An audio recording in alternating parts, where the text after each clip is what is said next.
मैं प्रभाकर सिंह चौहान, संस्थापक अध्यक्ष समर स्वाभिमान संस्थान समर सेना। आज मैं आपके बीच में हूँ।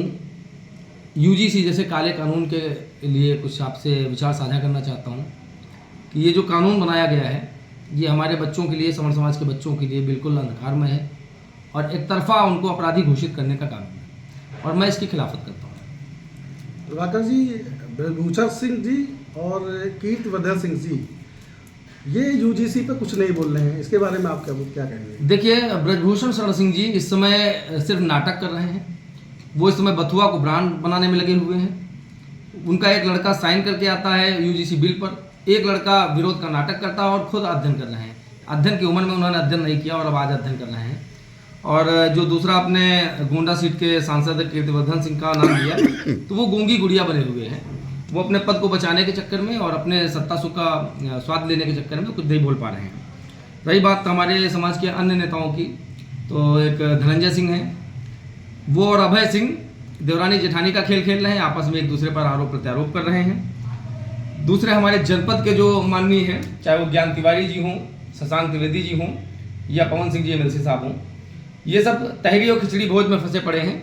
बेचारों को तहरी ज़्यादा जरूरी है, शायद कभी खाने को नहीं मिली होगी, या शायद अगली राजनीति की पिच अपनी तैयार कर रहे हैं।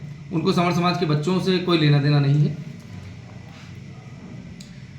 अब एक सवाल और आपसे कि स्वर्ण समाज की क्या भूमिका रहेगी इस यूजीसी बिल के में?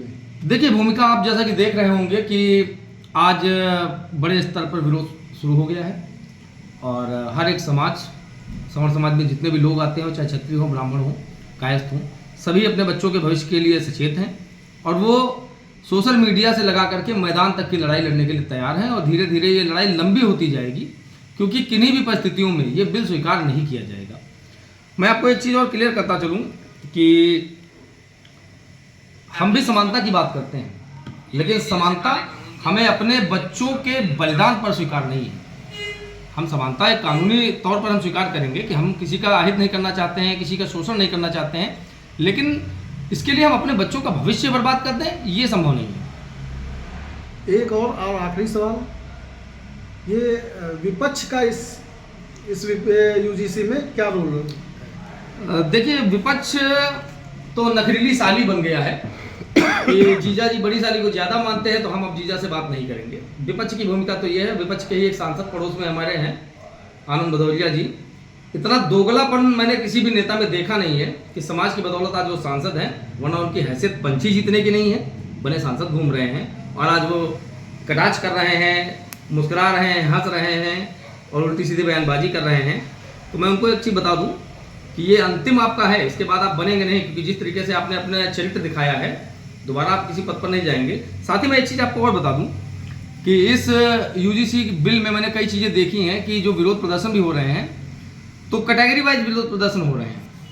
पहला यह है कि ब्राह्मण योगी को टारगेट कर रहे हैं कि बस योगी गलत है और भाजपा गलत है, योगी गलत है।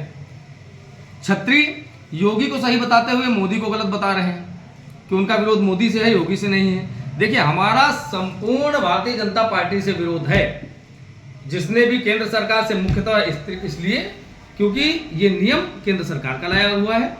और रही बात वोट की, जो बहुत सारे लोग पूछते हैं कि वोट किसको दिया जाएगा, तो ये वोट का विषय नहीं है। वोट अभी 1-1.5 साल बाद पढ़ने हैं, तब तय किया जाएगा कि वोट किसको देना है। कांग्रेस को देना है, भाजपा को देना है, सपा को देना है, या बसपा को देना है, या किसी नए दल को देना है, ये तब तय किया जाएगा। इस समय वोट की कोई बात नहीं है।